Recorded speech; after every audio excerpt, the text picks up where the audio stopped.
ದಾವಸ್ಸು ಜಾಗತಿಕ ಏನು ಒಂದು ಶೃಂಗಸಭೆ ಇರ್ತದೆ, ವರ್ಲ್ಡ್ ಎಕನಾಮಿಕ್ ಫೋರಮ್. ಅಲ್ಲಿ ಪ್ರಮುಖವಾಗಿ ಆರ್ಥಿಕ ನೀತಿಗಳ ಬಗ್ಗೆ, ಯಾಕಂದ್ರೆ ವರ್ಲ್ಡ್ ಎಕನಾಮಿಕ್ ಫೋರಮ್ ಅಲ್ಲಿ ಯಾವ ರೀತಿ ಜಾಗತಿಕನ ಎಲ್ಲ ಪೊಲಿಟಿಕಲ್ ಲೀಡರ್ಸು ಆಮೇಲೆ ಬಿಸ್ನೆಸ್ ಲೀಡರ್ಸು ಎಲ್ಲರೂ ಕೂಡಿ ಇವತ್ತು ವಿವಿಧ ತಂತ್ರಜ್ಞಾನದ ಲೀಡರ್ಸು ಕೂಡ ಕೂಡ್ತಾರೆ. ಈ ಸಲ AI ಭಾಳ ಜಾಸ್ತಿ ಇದು ಬಂದಿತ್ತು. ಯಾವ ರೀತಿ ಈಗ ಭೌಗೋಳಿಕ ಈ ಒಂದು ವ್ಯವಸ್ಥೆ ನಡೆದಿದೆ, ಯುದ್ಧಗಳ ಒಂದು ಇದು, ಆಮೇಲೆ ಟ್ರಂಪ್ ಅವರು ತಾರೀಫು, ಇವೆಲ್ಲ 108 ವಿಚಾರದಲ್ಲಿ ಏನು ಜಿಯೋ ಪೊಲಿಟಿಕಲ್ ಸಿಚುವೇಶನ್ ಅಂತ ಏನಂತೀವಿ ನಾವು, ಅದ್ರ ಬಗ್ಗೆ ಅನೇಕ ಡಿಸ್ರಪ್ಷನ್ಸ್ ಆಗ್ತದೆ. ಅಂದ್ರೆ ಈಗ ತಾರೀಫ್ ಹಾಕಿರುವಂತಹದ್ದು ಇವೆಲ್ಲನೂ ಕೂಡ ನಡೆದಿದೆ.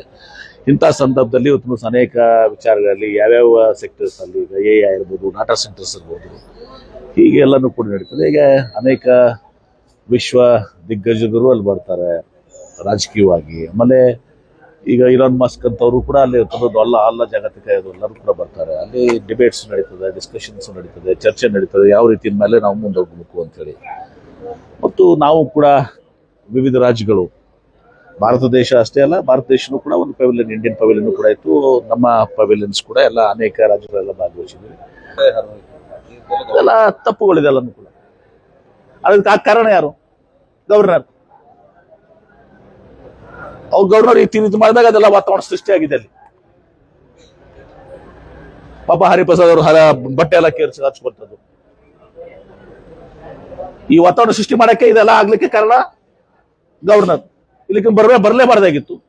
ಬಂದ್ರೆ ಯಾಕೆ ಬಂದಿಲ್ಲ, ಓದಂಗಿಲ್ಲ ಇದು ಮಾಡ್ತಾ.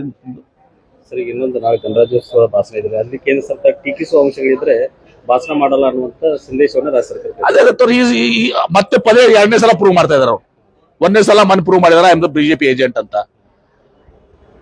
2ನೇ ಸಲ ಮತ್ತೆ ಪ್ರೂವ್ ಮಾಡ್ತಾ ಇದ್ದಾರೆ ಈಸ್ ಅ ಬಿಜೆಪಿ ಏಜೆಂಟ್ ಅಂತ ಹೇಳಿ. And governor is a BJP agent.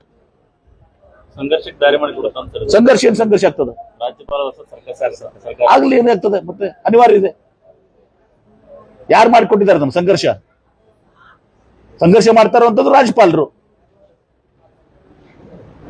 ತಮಿಳುನಾಡಲ್ಲಿ ಇದೇ ತರ ಮಾಡ್ತಾ ಇದ್ರೆ, ಎಲ್ಲೆಲ್ಲಿ ಕಾಂಗ್ರೆಸ್ ಸರ್ಕಾರಗಳಿದಾವೆ ಇದೇ ತರ ಮಾಡ್ತಾ ಇದ್ರೆ.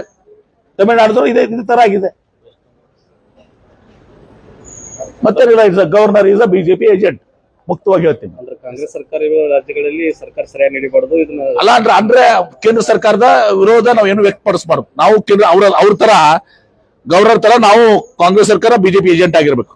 ಸರ್, ಬೆಳಗಾವಿಯಲ್ಲಿ 400 ಕೋಟಿ ರೂಪಾಯಿ ತುಂಬಿದ ಲಾರಿಯೇ ನಾನು ನೋಡಿದ್ದೀನಿ. ಬಾರಿ ಈಗ ನನಗೂ ಆಶ್ಚರ್ಯ ಆಗಿದೆ, ನಂಬಲಿಕ್ಕೆ ಸಾಧ್ಯ ಆಗಲಿಲ್ಲ.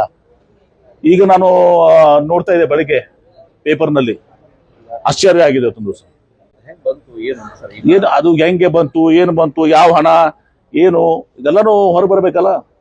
ಮತ್ತು 400 ಕೋಟಿ ರೂಪಾಯಿ ಸಾಗಾಣಿಕೆ ಮಾಡ್ತಿರೋ ಸೆಕ್ಯೂರಿಟಿ ನಮ್ದೇನಿತ್ತು? ಸೆಕ್ಯೂರಿಟಿ ನಿಮ್ದೇನಿತ್ತು? 1 ರೂಪಾಯಿನ 2 ರೂಪಾಯಿನ?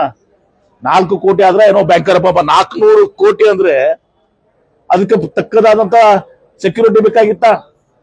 ಅಥವಾ ಎಲ್ಲರಿಗೂ ಇನ್ಫಾರ್ಮ್ ಮಾಡಿ ಆ ರೂಟ್ ನಲ್ಲಿ ಎಲ್ಲಾ ಸ್ಟೇಟ್ಸ್ ಅಲ್ಲಿ ಇದು ಮಾಡಿದ್ರೆ ಸ್ಟೇಟ್ಸ್ನವರು ಪ್ರೊಟೆಕ್ಷನ್ ಕೊಡ್ತಾ ಇದ್ರ? ಇದು ಏನು ನಡೆ ಇದೆ, ಚಾತುರ್ ನಡೆ ಇದೆ. ಬಹುಶಃ ಇದನ್ನ ಬಹಳ ಗಂಭೀರವಾಗಿ ತಗೊಳ್ಬೇಕು ನಾವು. ಬಾಲಾಜಿ ಟ್ರಸ್ಟಿಗೆ ಸೇರಿದ್ದು ಬಾಲಾಜಿ ಟ್ರಸ್ಟಿಗೆ ಸೇರಿದ್ದ ಹಣ ಅಂತ. ಯಾವ ಬಾಲಾಜಿ? ಅಲ್ಲಿ ಗೋವಾ.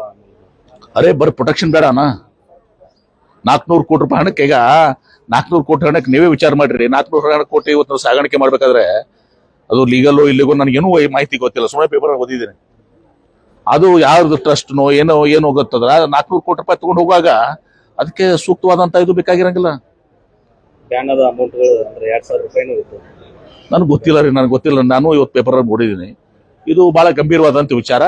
ಇದು ಸೂಕ್ತವಾದಂತ ತನಿಖೆ ಆಗ್ಬೇಕು.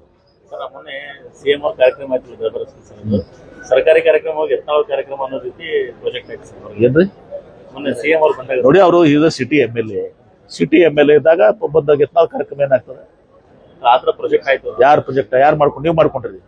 ಅವ್ರಿಗೆ ಜಾಸ್ತಿ ಸ್ಥಳೀಯ ಶಾಸಕ ಅಂದ್ಮೇಲೆ ಅದಕ್ಕೇನು ಬಹಳ ಕೊಡ್ಬೇಕಾದ ಅವಶ್ಯಕತೆ ಇಲ್ಲ. ಏನು ಯತ್ನಾಳ್ ನಮ್ಮ ಪಕ್ಷಕ್ಕೆ ನಾವು ಬರ್ಲಕ್ಕೆ ಹೇಳ್ತಾ ಇಲ್ಲ, ಬಂದ್ರು ನಾವು ತಗೊಳ್ಳೋದಿಲ್ಲ. ನಿಮ್ ಮೊದಲೇ ಹೇಳ್ಬಿಟ್ಟಿದ್ದೀನಿ, ಕ್ಲಾರಿಫೈ ಮಾಡಿದೀವಿ. ಹಿ ಈಸ್ ನಾಟ್ ವೆಲ್ಕಮ್ ನಮ್ಮ ಪಕ್ಷಕ್ಕೆ. ಅವ್ರಿಗೆ ಯಾವ ಕಾಲಕ್ಕೂ ನಾವು ಸೇರಿಸ್ಕೊಳ್ಳ. ಮನೆಯದ್ದು ಅವ್ರೇನು ಸೇರ್ತೀವಿ, ನಾಳೆಗೆ ನೀವು ಇದನ್ನ ಹೋಗಿ ಹೇಳ್ತೀರಿ, ಮತ್ತೆ ನಾವು ನಾಯಲ್ಲಿ ಸೇರಾಕತ್ತೀನಿ ಅಂತ ಅವ್ರು ಹೇಳ್ತಾರೆ. ಅದಕ್ಕೆ ಹೇಳ್ತೀನಿ, ಅದ್ ನಾನೇ ಹೇಳ್ತಾ ಇದೀನಿ. ಯಾಕಂದ್ರೆ ಸ್ಥಳೀಯ ಶಾಸಕರ ಮೇಲೆ ಒಂದ್ ಸ್ವಲ್ಪ ಇದು ಮಾಡ್ತಿರ್ತಾರೆ. ಅದು ಅದೊಂದು ಘನತೆ ಇದಕ್ಕಂತ ಸಂಬಂಧ.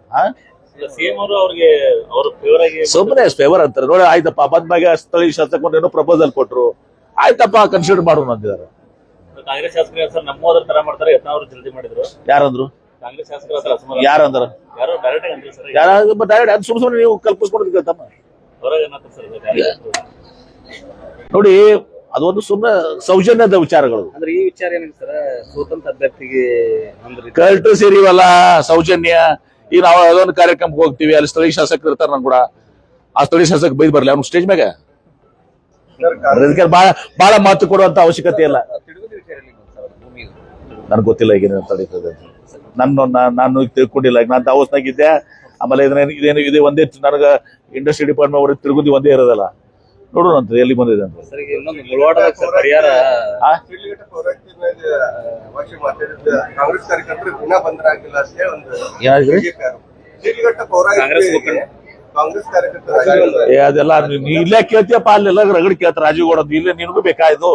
ಸರ್ ಈಗ ಮುಳವಾಡದ ಇನ್ನೂವರೆಗೆ ಸರಿಯಾಗಿ ಪರಿಹಾರ ಕೊಟ್ಟಿಲ್ಲ ಅಂತ ಹಂತ ಕೊಡೋದ್ರಿಂದ ಅದು ನಮ್ಗೆ 2013 ಆಕ್ಟ್ ಪ್ರಕಾರ ಪರಿಹಾರ ಕೊಡಿ ಅಂತ ಹೇಳಿ ಮನೆ ಡಿಸಪ್ಸ್ ನೋಡ್ತೀವಿ ಅದೆಲ್ಲ ನೋಡ್ಕೋತೀವಿ.